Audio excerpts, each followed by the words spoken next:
दोस्तों, जब हम कहीं जॉब के लिए अप्लाई करते हैं तब हमारी स्किल्स, एजुकेशन और एक्सपीरियंस के साथ साथ एक चीज और भी है जो बहुत ज्यादा इंपॉर्टेंट होती है, वो है आपका सीवी यानी रेज्यूमे। और इस वीडियो में आज आप जानेंगे कि हम कैसे एक प्रोफेशनल रेज्यूमे बना सकते हैं। नमस्कार दोस्तों, मैं हूं विधान वर्मा, स्वागत करता हूं आपका अपने चैनल असनी शाइनिंग माइंड पर। आज मैं आपके लिए लेकर आया हूं एक बहुत ही इंपॉर्टेंट वीडियो। तो वीडियो शुरू करने से पहले अपने चैनल को सब्सक्राइब करके बेल आइकन जरूर से ऑन कर दीजिए ताकि हमारी लेटेस्ट वीडियो का नोटिफिकेशन आप तक सबसे पहले पहुंच सके। तो अब बात करते हैं इस वीडियो की। यहाँ हम जानने वाले हैं कि एक प्रोफेशनल रेज्यूमे कैसे तैयार किया जा सकता है। वहाँ पर आपको कौन कौन सी चीजें रखनी होती हैं, आपको अपना नाम कहाँ पर रखना है, अपनी क्वालिफिकेशन कहाँ पर रखनी है और किस तरीके से एक रेज्यूम शुरू से लेकर लास्ट तक बनाया जा सकता है। तो चलिए बिना और देरी किए शुरू करते हैं। तो सबसे पहले आपको एक बात ध्यान रखनी है कि एक रेज्यूम हमेशा ऐसा होना चाहिए कि सामने वाले को एक बार पढ़ते ही सब समझ में आ जाए। मतलब आपका रेज्यूम इतना ज्यादा भरा हुआ नहीं होना चाहिए कि उसको पढ़ने में टाइम लगे। तो सबसे पहले आप एक ब्लैंक डॉक्यूमेंट को सेलेक्ट कर लीजिए। उसके बाद आपको जाना है पेज लेआउट में, जिससे आप अपने पेज का साइज और मार्जिन को सेलेक्ट कर सके।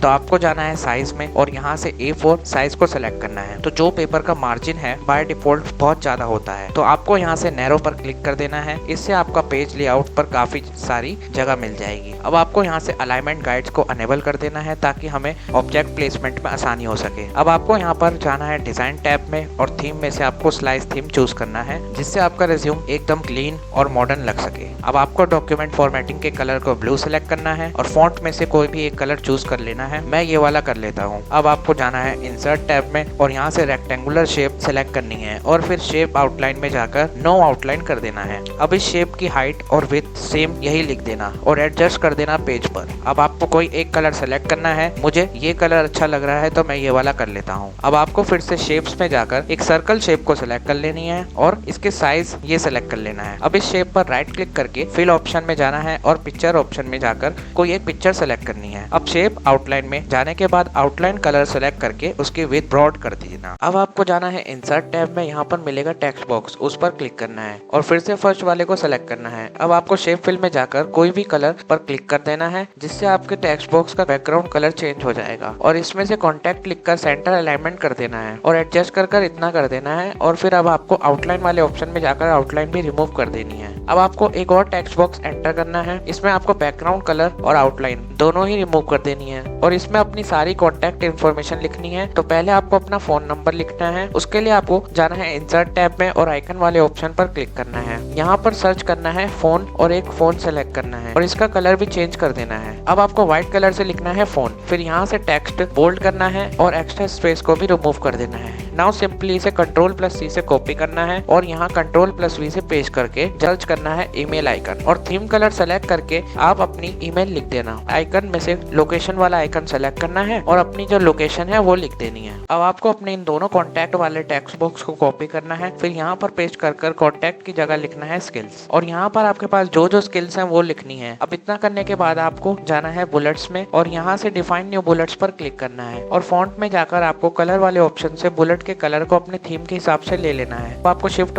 टैब प्रेस करना है और लाइन स्पेसिंग में से 1.5 पर क्लिक करना है और एडजस्ट कर देना है। अब आपको फिर से स्किल्स और जिसमें आपने अपनी स्किल्स लिखी थी उन टेक्स्ट बॉक्स को सेलेक्ट करके कॉपी करना है और यहाँ पर पेस्ट कर देना है और इसमें लिखना है लैंग्वेजेस नोन और एडजस्ट कर देना है। अब इस टेक्स्ट बॉक्स में आपको अपनी वो सारी लैंग्वेजेस लिखनी है जो आपको आती हो और इन सभी लैंग्वेज के सामने आप एडवांस, बेसिक, इंटरमीडिएट भी लिख सकते हो ताकि पता चल सके कि आप कौन सी लैंग्वेजेस में बेस्ट हो। अब आपको सेम वैसे ही कॉपी पेस्ट करना है और उसमें लैंग्वेजेस वाले टेक्स्ट बॉक्स में हॉबीज लिख देना है और फिर दूसरे टेक्स्ट बॉक्स में आपको क्या क्या पसंद है यानी अपनी हॉबीज लिख देनी है, जैसे प्लेइंग, डांसिंग, रीडिंग वगैरह वगैरह। अब आपका आधा काम तो पूरा हो चुका है। अब आपको सबसे पहले अपनी साइट पर पर्सनल डिटेल और समरी लिखनी है। तो आपको सबसे पहले इंसर्ट टैब में से शेप्स ऑप्शन में से कोई रेक्टेंगुलर शेप सेलेक्ट करना है और आउटलाइन में जाकर आउटलाइन हटाने के लिए नो आउटलाइन पर क्लिक करना है। फिर इस शेप को इसके पीछे ले जाने के लिए simply send it to back कर दीजिए और यहाँ फिल ऑप्शन में से कोई भी कलर चेंज कर सकते हैं। अब आपको एक टेक्स्ट बॉक्स ड्रॉ करना है, इसकी आउटलाइन को भी रिमूव कर देना है। अब आपको अपना नेम लिखना है। फिर यहाँ से टाइटल पर सेलेक्ट करना है। उसके बाद टेक्स्ट को बोल्ड कर देना है जिससे आपका नेम क्लियर नजर आए और कलर अपनी थीम के हिसाब से कुछ भी ले सकते हैं और अलाइनमेंट की मदद से इस टेक्स्ट को बीच में कर देना है। अब यहाँ पर आप वो लिख दो जिस काम का आपको एक्सपीरियंस है। अब आपको इस टेक्स्ट को सेलेक्ट करके बोल्ड कर देना है और अलाइनमेंट की हेल्प से इसको भी सेंटर में ले जाना है। देन आपको अपने पैशन के हिसाब से यहाँ पर लिख देना है कि आप किस चीज में अच्छे हो और इस फील्ड में कितने साल से काम कर रहे हो। अब आप इस टेक्स्ट बॉक्स को कॉपी करके पेस्ट कर दो और इसके नीचे एडजस्ट करने के बाद इसका सारा टेक्स्ट डिलीट करके इसका कलर चेंज कर लेंगे अपनी थीम के हिसाब से। उसके बाद आपको यहाँ पर लिखना है वर्क एक्सपीरियंस और इसको सेंटर अलाइनमेंट की हेल्प से बीच में कर देंगे, देन एडजस्ट कर लेंगे। अब आपको यहाँ पर वो वर्क लिखना है जो आप पिछली कंपनी में करते होंगे, देन वो कंपनी कहाँ पर थी, उस जगह का एड्रेस, कब आपने वहाँ पर ज्वाइन किया और कब तक वहाँ पर काम किया, वो लिखना है। अब आपको अपने वर्क वाले टेक्स्ट को सेलेक्ट करना है,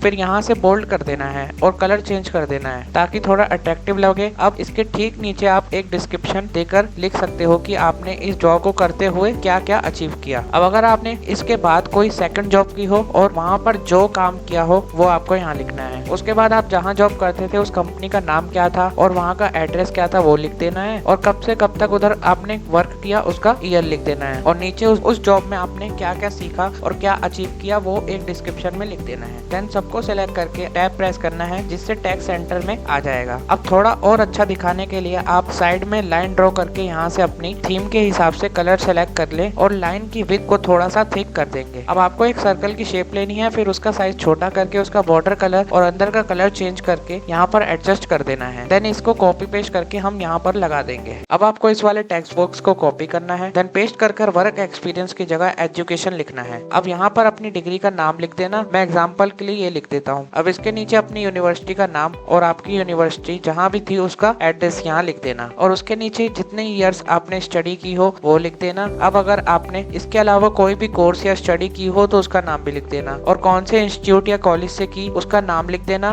और उसका जो भी एड्रेस हो और जितने साल वहाँ पढ़ाई की हो वो लिख देना। तो अब आप देख सकते हैं कि एक प्रोफेशनल रेज्यूम किस तरीके का दिखता है और कैसे बनाया जाता है। वीडियो अगर हेल्पफुल लगा हो तो चैनल को सब्सक्राइब कर, वीडियो को लाइक कर, ज्यादा से ज्यादा शेयर जरूर करें।